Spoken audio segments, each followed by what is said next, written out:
یہ ظالم تباہ و برباد ہو کر رہیں گے، یہ ختم ہو کر رہیں گے۔ جو آج ہمیں ختم کرنے کا سوچ رہے ہیں، جو آج ہمیں مٹانے کا سوچ رہے ہیں، جو اس ملک کے قانون کی دھجیاں بکھیرنے کا سوچ رہے ہیں، یہ ختم ہو کر رہیں گے۔ اس لیے کہ قرآن مقدس کا اعلان ہے، ظلم ہمیشہ نہیں ہوتا۔ قُلْ مَنْ بِيَدِهِ مَلَكُوتُ كُلِّ شَيْءٍ، ہر چیز پر دسترس رکھنے والا، ہر چیز پر طاقت رکھنے والا، ہر چیز کو کنٹرول کرنے والا، اس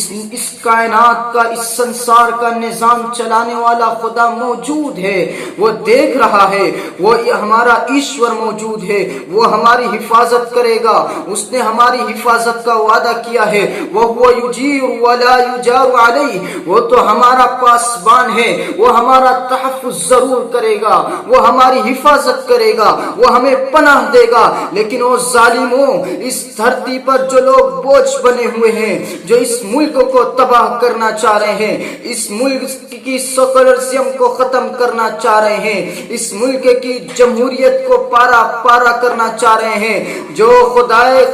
جو اس کائنات کے خدا کے ماننے والوں پر ظلم کر رہے ہیں، رات کے اندھیروں میں گھس کر ظلم کر رہے ہیں، وہ سن لو، ولا یجار علیہ، تمہیں کوئی پناہ نہیں دے پائے گا، تمہارے پاس جھکنے کے لیے کوئی بل نہیں ہوگا، تمہارا حساب ہونے والا ہے۔ ان اللہ سریع الحساب، یاد رکھو اب وقت انقلاب آ چکا ہے، اب کروٹ کا وقت آ چکا ہے، اب تمہیں تمہارے ٹھکانے تک پہنچانے کا وقت آ چکا ہے، اب دیر نہیں ہے، تم الٹی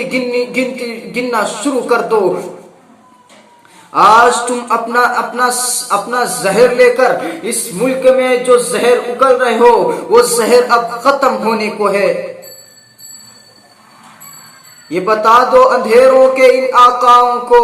اب ان ہواؤں کا رخ بدلنے کو ہے۔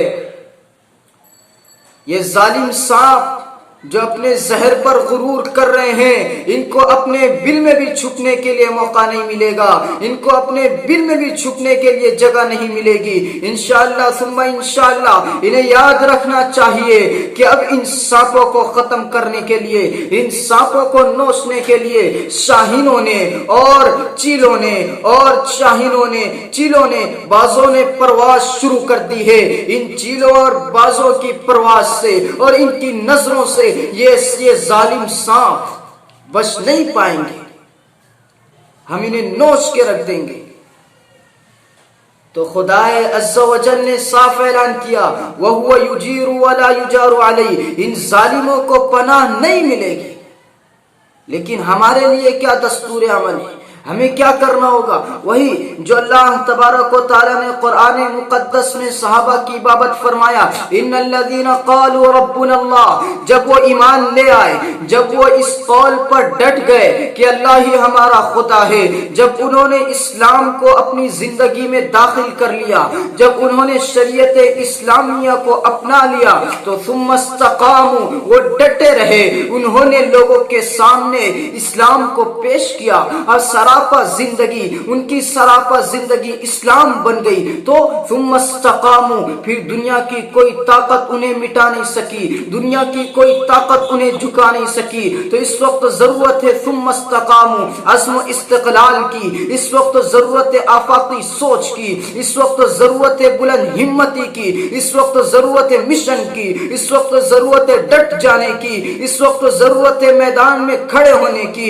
اس وقت ضرورت ہے موقع کی نزاکت کو دیکھتے ہوئے، زمانے کی رفتار کو دیکھتے ہوئے، زمانے کے مزاج کو دیکھتے ہوئے پالیسی اپنانے کی، لاہی عمل تیار کرنے کی۔ پھر انشاءاللہ ثم انشاءاللہ دنیا دیکھے گی ثم استقاموا، کہ ہم جب ڈٹ جائیں گے تتنزل علیہم الملائکہ، غیب سے ہماری حفاظت کا سامان ہوگا، غیب سے ہماری حفاظت کے سامان ہوں گے، ہمارے لیے امن و امان کی راہیں غیب سے کھلے گی، غیب سے ہماری امداد ہوگی۔